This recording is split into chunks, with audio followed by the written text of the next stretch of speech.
And Bharatiya Janata Party's Vice President and Member of Parliament from Mednipur, Dilip Ghosh, now joins me on the show. Dilip Ghosh ji, आगजनी का आरोप लग रहा है, vandalism का, तोड़फोड़ का आरोप तृणमूल कांग्रेस लगा रही है भारतीय जनता पार्टी पर। अगर भ्रष्टाचार के खिलाफ रैली थी तो आगजनी क्यों हुई, पुलिस की गाड़ी क्यों फूंकी? देखिए, रैली जो थी वो तो शांतिपूर्वक थी और जो बैरिकेड था, बैरिकेड पहुंचने से पहले ही वाटर कैनन, टीयर गैस, लाठी सब चल गया, सबको झेला हम लोगों ने।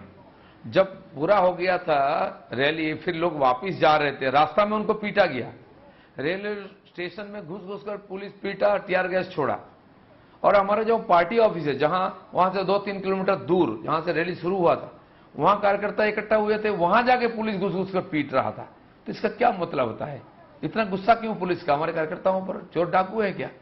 और कल 3-4 बजे जब से उत्तर बंगला से गाड़ी छोड़ रही थी, जो हमारा बुकिंग किया हुआ भाड़े का ट्रेन, उसमें भी चढ़ने के लिए लोगों को मना किया गया था, रस्सी से बांध दिया गया उस इलाका को, किसी को घुसने नहीं दिया। हर स्टेशन में जाकर लोगों को जबरदस्ती रोका गया, वापिस दिया गया, उनको बंदी बनाया गया। रात को कार्यकर्ताओं घर में घुस के उसको बंदी बनाया गया।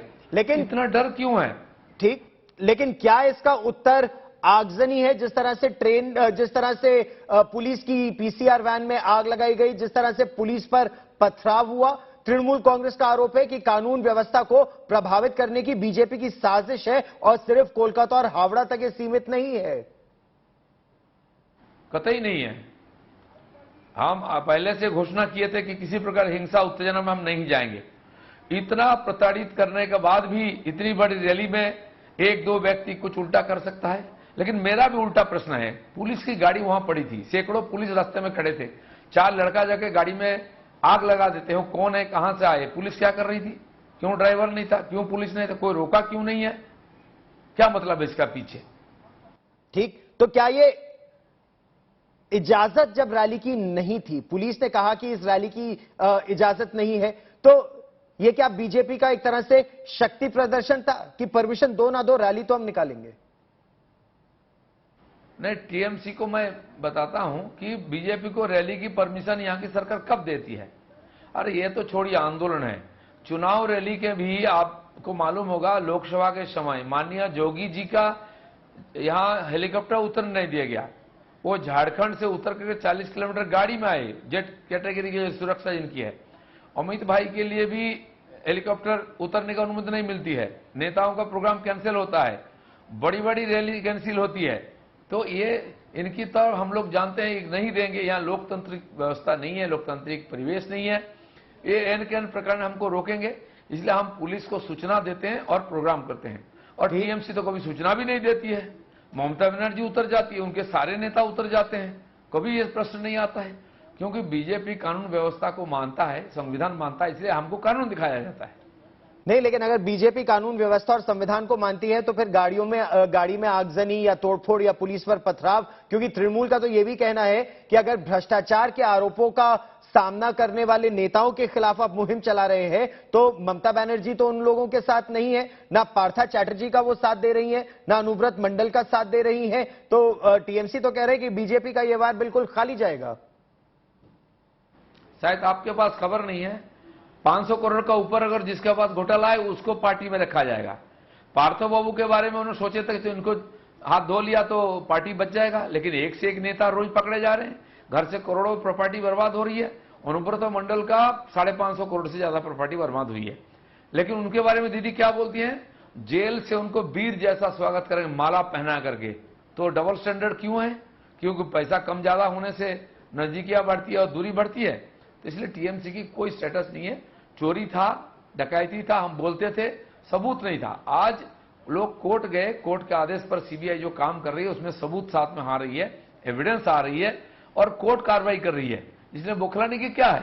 आपकी पूरी पार्टी भ्रष्टाचार में लिप्त है, पंचायत सदस्य से पार्लियामेंट सदस्य सब लोग चोर है और रोज इसका सबूत हम हाथ आ रहा है, नए नए जगह पर छापामारी हो रही है और पैसा का ढेर निकल रहा है।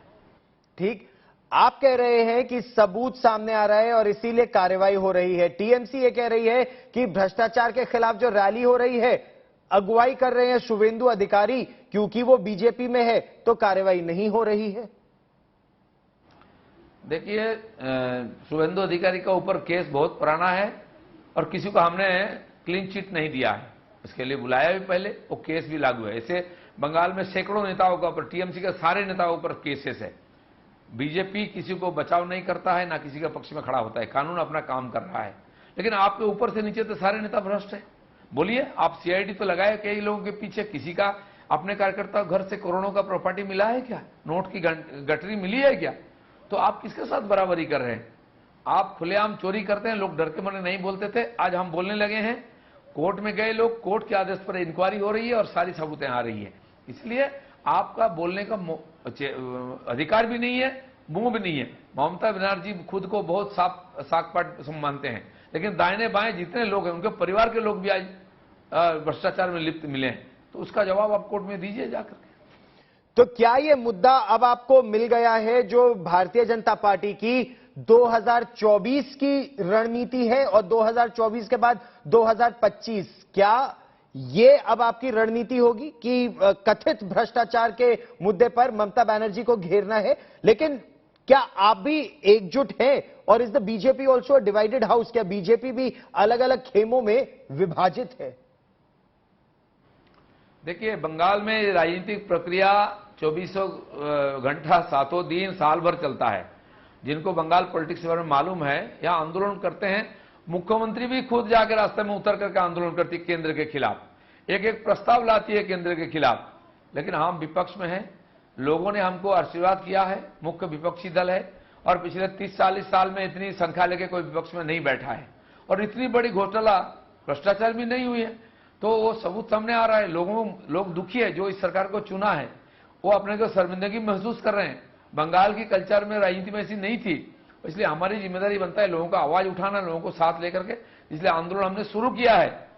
पिछले 1.5 साल से 1 साल से जो अत्याचार हमारे कार्यकर्ताओं पर हुआ है, लोग सहमे हुए थे, डरे हुए थे, घर से नहीं निकलते थे। उनका घर वार तोड़ दिए, लूट लिए, व्यवसाय, दुकानदारी, महिलाओं की इज्जत लूटी गई। इतनी अत्याचार किसी सभ्य देश में नहीं हुआ है। तो आज कार्यकर्ता प्रतिवाद के लिए निकले हैं। 10.5 करोड़ बंगाली जनता आज इसका प्रतिवाद चाहते हैं। हम उनके प्रतिनिधि होकर के सामने उतरे हैं और आगे और भी बड़ा आंदोलन होने वाला है। Dilip Ghosh for joining me here on India today. Many thanks.